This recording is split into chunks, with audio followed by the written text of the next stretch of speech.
Depuis plus de 10 ans, Enora Malagré vit un calvaire. Atteinte d'endométriose, l'animatrice souffre terriblement. Dans une interview accordée à Gala à l'occasion de la semaine de prévention sur cette maladie gynécologique, elle s'est confiée sur le rapport désastreux qu'elle entretient avec son corps. Car chez Enora Malagré, l'endométriose a laissé des séquelles profondes qu'elles soient physiques ou psychologiques. Comme il n'y a pas de traitement qui fonctionne sur moi, mon corps a été déformé par les nombreux médicaments, ajoute-t-elle auprès de nos confrères. J'ai pris énormément de poids, j'ai perdu mes cheveux. À 41 ans, je ne me reconnais pas vraiment. Je n'ai plus grand-chose à voir avec la jeune fille insouciante que j'étais qui a découvert la maladie. Comme de nombreuses femmes atteintes d'endométriose, Enora Malagré a peu d'espoir qu'un traitement soit trouvé. Je pense que je serai morte quand ça arrivera. J'ai tendance à dire que si est un peu foutu pour moi.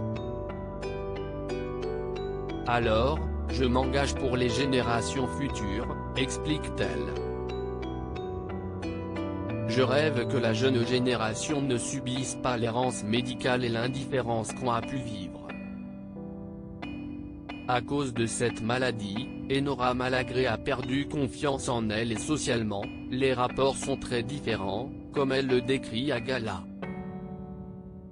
Moi qui étais très sûre de moi et très légère, je suis devenue très craintive et assez sombre. La maladie m'a beaucoup pris. Elle m'a pris mon corps et toute la confiance que j'avais, regrette-t-elle, déchirante de sincérité. Enora Malagré, qui souffre depuis 12 ans, rejette son corps et ressent une forme de dégoût et de profonde tristesse. Enora Malagré, on a mal en permanence au quotidien, l'animatrice a l'impression de ne plus vivre mais de survivre. Comme si est une maladie très handicapante, on vit à minima.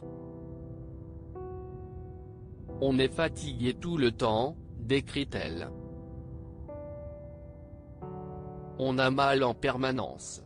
On a tendance à se désocialiser. Dans l'incapacité d'avoir un enfant, Enora Malagré envisage une autre façon d'être maman. Mais ce sujet, l'animatrice a du mal à en parler. J'ai toujours envie de pleurer quand j'évoque ce sujet. Si est le grand drame de ma vie de ne pas être mère, révèle-t-elle, toujours dans les colonnes de Gala. Je me réveille tous les matins avec cette tristesse-là. Ça a détruit un peu ma vie.